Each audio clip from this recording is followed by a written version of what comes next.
few weeks ago, I was scrolling on Instagram when I came across this really cool looking lamp.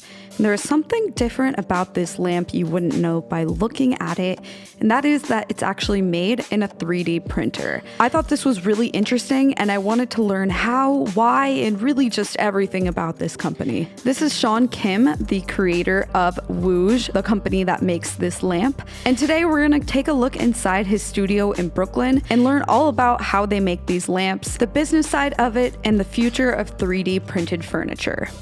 But before we get into it, I wanted to thank Clearco for sponsoring this video. If you're not familiar with Clearco, they're the largest e-commerce investor in the world. What's cool and different about Clearco is they invest without taking equity from your company. So they let you own 100% of your business. They've already invested $2 billion into 55 different companies. You can see a bunch of them on their website that I'll link below. So they use data to identify growth funding opportunities, which means they can do it really fast, in about 24 hours actually. So you can get funding in about 24 hours after you apply. So if you are the founder or looking to start an e-commerce company, definitely check this out. There's often a lot of expenses up front with e-commerce, like shipping your product, making your product, all these different things. You often need a lot of upfront capital to get started, and Clearco is one way that you can go about doing that while also keeping equity in your company. So I'll have it linked down below. You guys can check it out. And now let's get back into the video.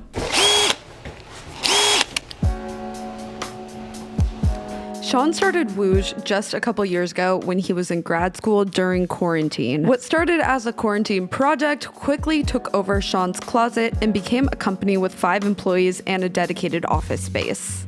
In the past, 3D printing has seemed kind of confusing and as though you could only print little knickknacks that didn't have any real purpose. This lamp is really the only time I've seen something 3D printed that I actually wanted in my home. I really wanted to know how Sean came up with the design and the idea for it in the first place. So it was like sort of the beginning of the pandemic. I think it was like March or April, and I was still in school. I was in the one class where we were learning like this software called Grasshopper. Basically lets you make crazy patterns and such.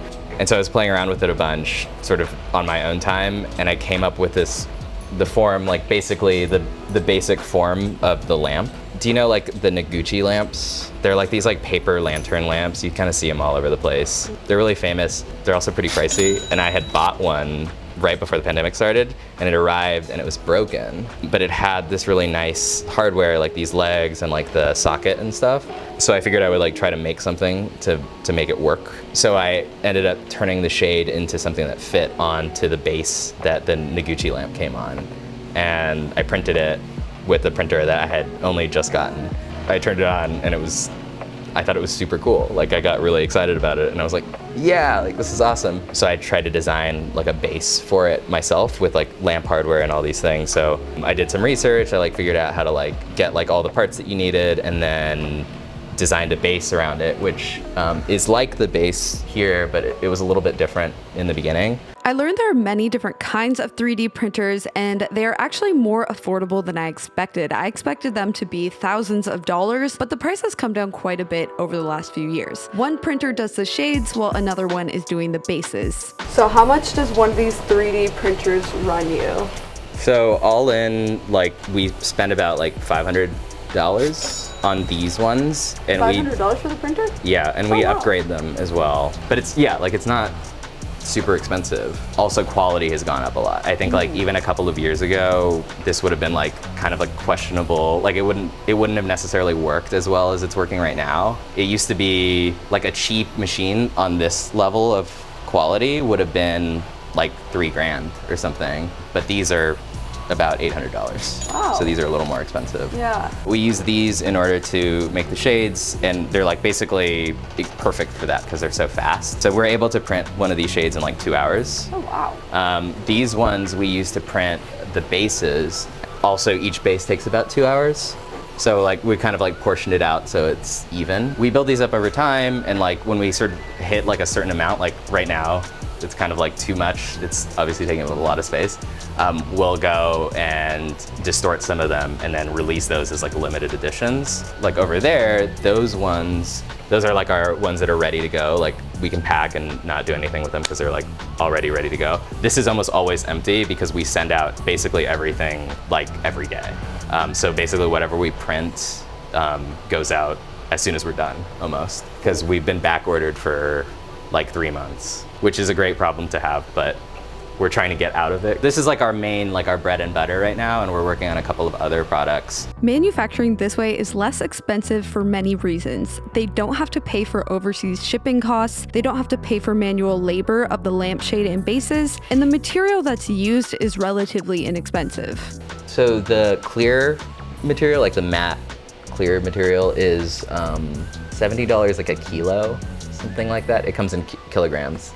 Per lamp, it's about, I don't know, 10 bucks of material or something. Oh, nice. Something like that. So I got a sneak peek of some of the other new products, which are these clocks. They're also working on a new edition of the lampshade, as well as a ceramic mug and a candle. These are some like early prototypes for what I'm working on right now, but it's like this like pleated lamp. These are super rough, but just like trying to figure out how to get this like sort of like cloth shape. Like seeing this clock is like probably done. Do you have to like wait for it to dry, or can you just? I just you just grab it. Wow, that's cool. Whoa. So it's, yeah, it just comes just right off. Oh, cool design on the back. In the middle there, that comes out. Yeah, and that's where we put like the actual mechanism for here, it. like the battery and stuff. Yeah, yeah. These are like earlier versions, like many early versions of the clocks that we like printed over time. Here's a look at what the clock looks like as it's being 3D printed. And if you're wondering what the actual material is that they use, it's a type of recycled plastic. It's called PLA that is actually biodegradable in certain conditions. All of these blue boxes, we just started working with this company called Reflow. All of the materials that that company makes are recycled. It's different materials, so some of it is PLA, which is polylactic acid. It's like typically like corn-based or agriculturally based bioplastic. Under like the right conditions, like it can be like industrially composted, which is really cool. It's already been used. It was like food containers before. So it's like the second life of the bioplastic. So we're really excited to be working with them. I think a lot of times I'll see people come up with a product and then they have a factory overseas manufacture it. What inspired you to do the 3D printing route? Because I don't see that very often. I'm interested in, particularly now, because if you, like, there's been all these headlines about like port issues and like supply chain issues and stuff. And just like as a person, I'm also interested in like creating methods that are like a little bit more resilient. Because if we have the ability to make things like closer to where they're gonna be, I think that's like just a net positive overall. The shipping can sometimes be more than the product cost. Right. Our overarching goal is to think about manufacturing as something that happens sort of like in place, like near the final destination.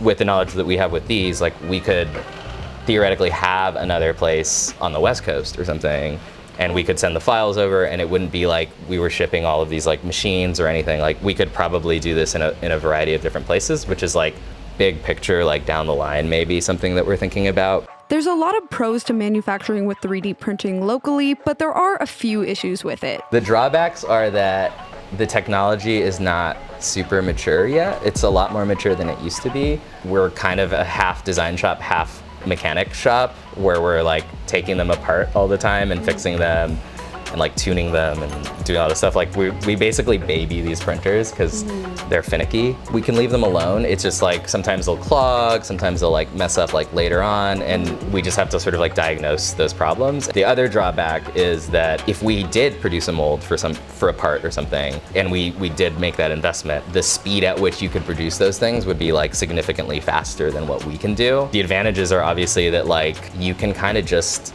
have an idea and like have it in your hands within a couple of hours. Obviously, this lamp turned out really well, but I wanted to know how realistic it was for the average person to use a 3D printer. Was it difficult to figure out how to use a 3D printer? They're a lot easier, and I think they'll continue to get easier. There are companies that make like more sort of like consumer like home printers.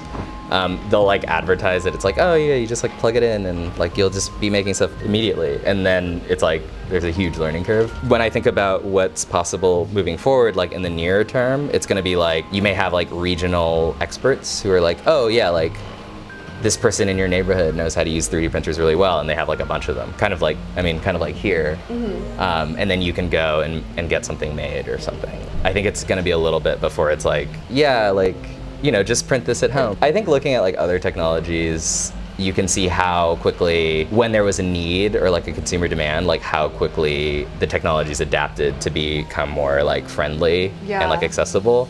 So I suspect that that will happen at some point. Right now, everything is so cheap to get from abroad. You know, you can get a huge container shipped to the States and then sell really cheap products like on Amazon. But as we're seeing now, it's possible that that won't always be a given. So I think that that may induce people to like think about alternatives to that moving forward. It has already been advantageous to us because we're already seeing like these news stories about like companies won't have anything in stock for Christmas or like the holidays, and we don't have that problem. So while we are pretty far from every piece of furniture being 3D printed, I think it's cool to see a company successfully doing this. It makes a lot of sense sustainably, and it's just more practical in terms of shipping. I am personally really excited to see what Wooz makes in the future. So I hope you guys enjoyed learning about this company. I'll have a link to them in the description below, and I'll see you guys in my next video. Bye!